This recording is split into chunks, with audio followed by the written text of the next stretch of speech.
Hoy les voy a hablar de San Francisco de Asís, ese santo extraordinario que nosotros desde muy pequeños empezamos a conversar sobre su vida y su obra y que conocimos como aquel que era capaz de hablarle al sol, a la luna, el hermano sol, el hermano luna. Y uno cuando nos encontramos por primera vez con Francisco de Asís, pensamos, ¿quién es ese loco enamorado de la ecología, de la naturaleza, de los pobres?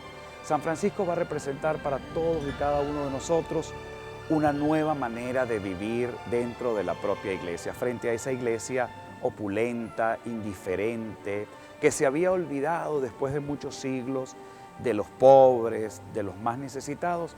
Él va a hacer posible que la pobreza se convierta en uno de los regalos más hermosos y donde los hombres podemos tener la posibilidad de vivir en profundidad un proceso de comunión con todos y cada uno de nosotros. Francisco se acerca a la pobreza no como una maldición, sino como la posibilidad de poderse encontrar con Él a través de la sencillez y de la más profunda humildad. Ese joven que nacería en la opulencia de una familia rica, se despojaría de sus vestiduras y terminaría siendo llamado el pobre de Asís.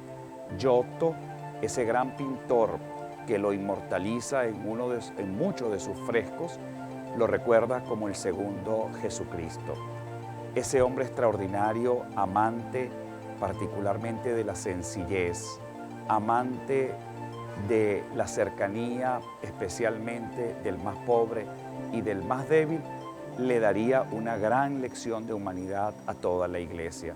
A finales del siglo XII se estaría suscitando un nuevo movimiento dentro de la propia iglesia, basada en la pobreza, en la castidad y en la obediencia. Hoy en día, Francisco de Asís va a representar el inicio de una multitud de hombres y mujeres consagrados a través de la pobreza, de la obediencia y de la castidad al servicio de los más necesitados.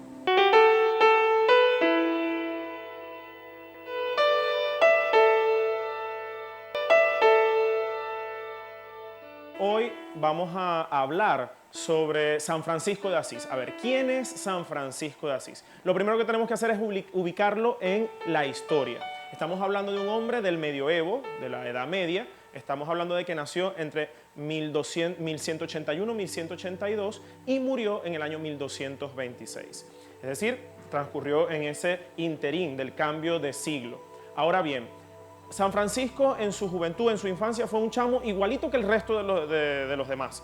Fiestero, tenía sus novias, fue a la escuela, aprendió a leer, a escribir, pero hubo un acontecimiento en su vida que le cambió la existencia, le cambió su esencia. ¿Y cuál fue ese acontecimiento? El encuentro con Cristo pobre y crucificado, en el beso al leproso, y además también cuando el mismo Jesús de Nazaret le habló en el Cristo de San Damián, en la ermita que estaba derruida, y le dijo: Francisco, repara mi iglesia que amenaza ruina. Desde ahí, Francisco hace un proceso de conversión y empieza a reparar iglesias y se da cuenta de que en su vida había un vacío y quiso cambiar eso.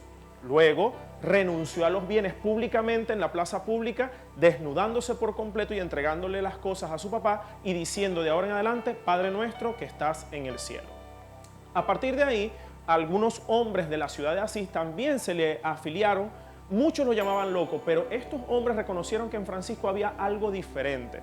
Y un día Francisco, escuchando la Eucaristía, escuchó el Evangelio del Envío, y él le pidió al sacerdote después que le explicara más personalmente qué quería decir ese Evangelio.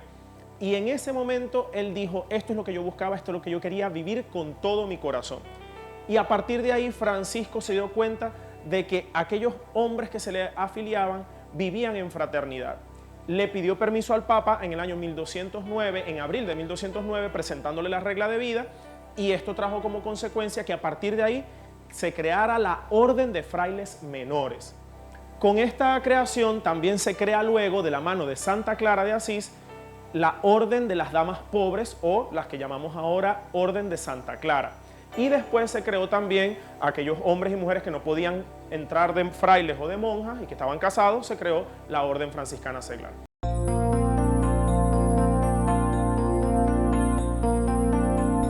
De San Francisco podemos hablar muchas anécdotas. Podemos decir, por ejemplo, ¿por qué lo llamamos el patrono de la ecología? Francisco es llamado el patrono de la ecología porque él consideraba que todo a su alrededor eran hermanos. Llamaba hermano sol, hermana luna, hermana planta, hermana piedra, llegó a pronunciar hermano pájaro, y es que él se considera un hombre holístico, íntegro, unido al universo entero. Y esto trajo como consecuencia de que el Papa Juan Pablo II lo nombrara el patrono de la ecología o de los ecologistas.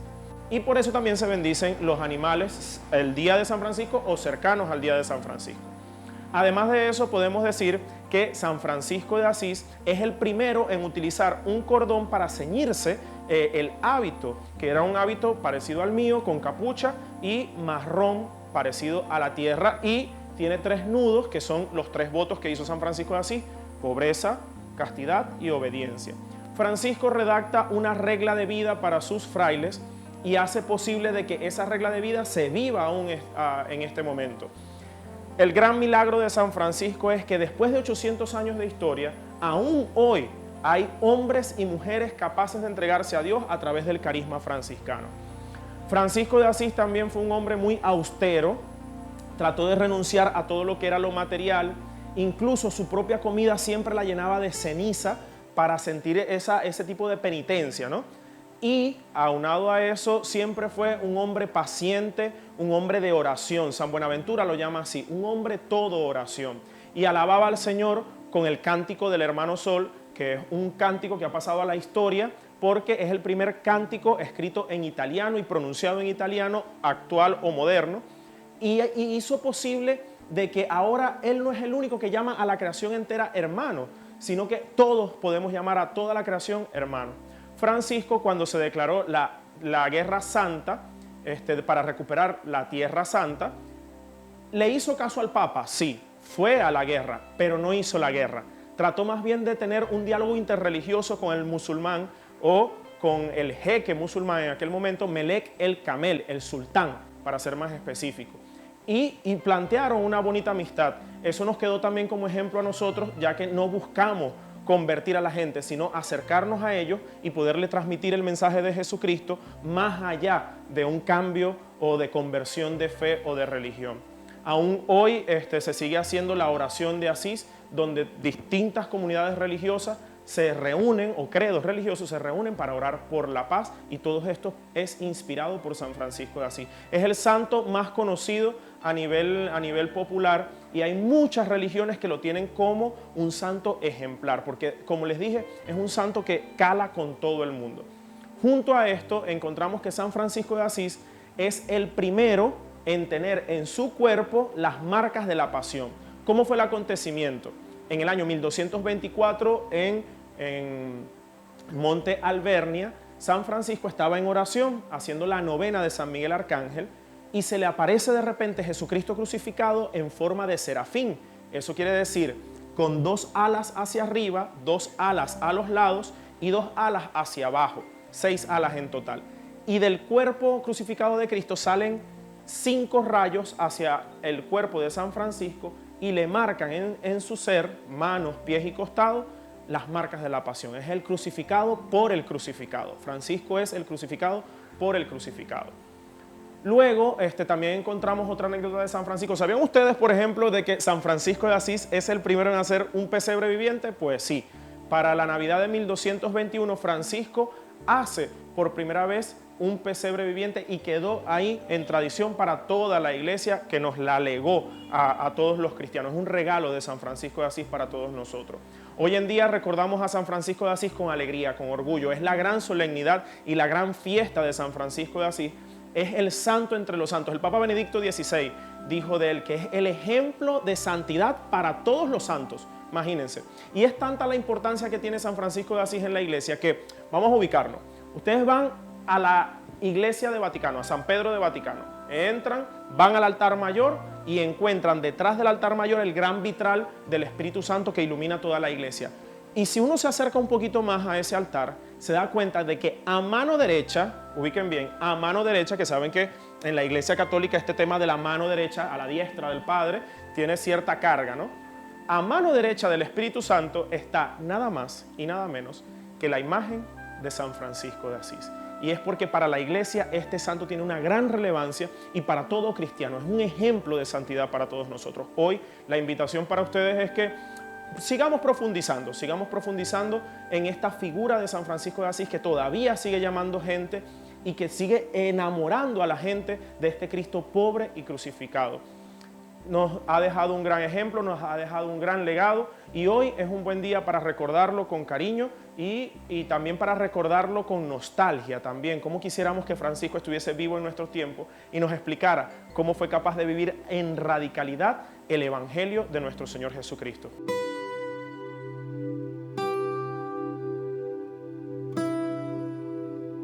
Otros datos curiosos de San Francisco de Asís es que, ¿sabían ustedes que San Francisco de Asís llegó a ser diácono? Diácono es el paso antes de la ordenación sacerdotal.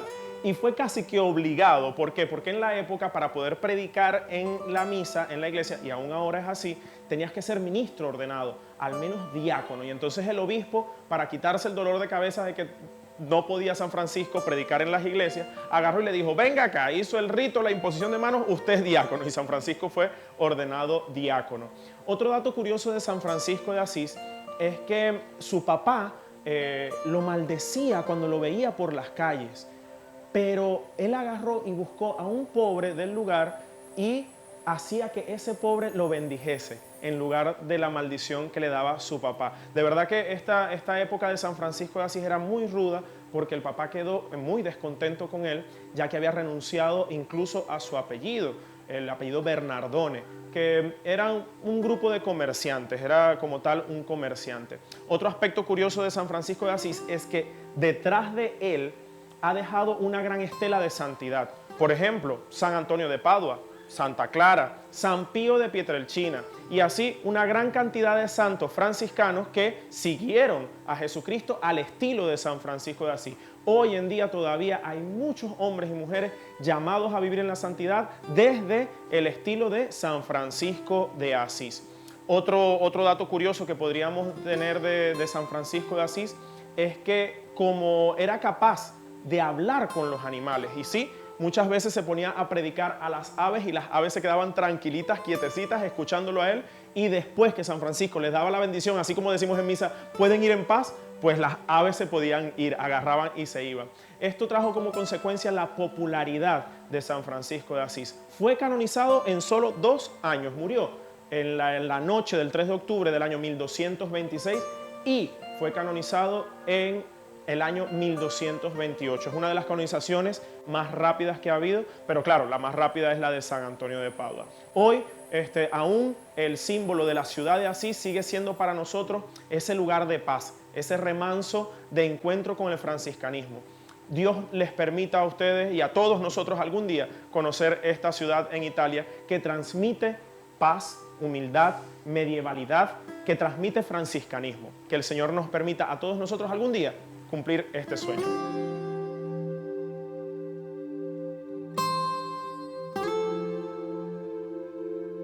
Un dato también que llama la atención es que cuando se acerca la fiesta de San Francisco de Asís, la gente dice, pronto llegará el cordonazo de San Francisco de Asís. Es como un tipo de aguacero.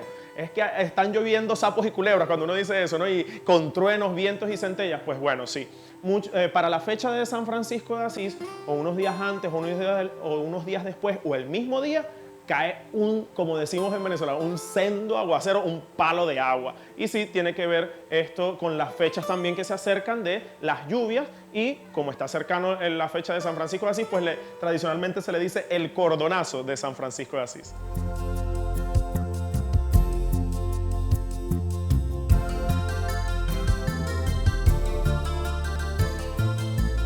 Una gran enseñanza para nosotros de parte de San Francisco de Asís es que nos deja un legado de humildad y de sencillez. Ojo, la humildad no es ser pobre económicamente hablando, no es ser bobo, no es ser tonto. La humildad es esa capacidad de vivir en la verdad. O como decía San Francisco, ser lo que soy con los demás como soy con Dios. Si yo soy con los demás como soy con Dios, eso es humildad.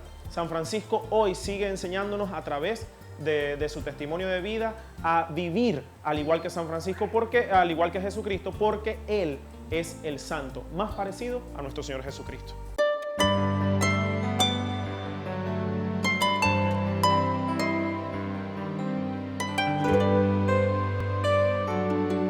Entre los varios milagros que encontramos de San Francisco de Asís para su proceso de canonización, resaltan algunos, por ejemplo, que hizo ver a ciegos recobrar la vista, también personas que estaban enfermas a nivel estomacal y agarraron una hebrita del cordón de San Francisco y se la comieron y quedaron sanos.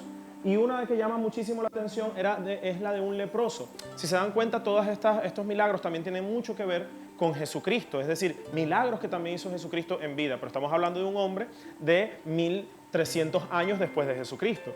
Pero él, como era imitador de San Francisco, miren, encontramos aquí un leproso que agarró e invocó la misericordia de Dios a través de la intercesión de San Francisco y quedó sanado. Hoy damos gracias a Dios por este gran milagro de San Francisco, estos grandes milagros de San Francisco, y que sigue haciendo milagros este santo de la era medieval.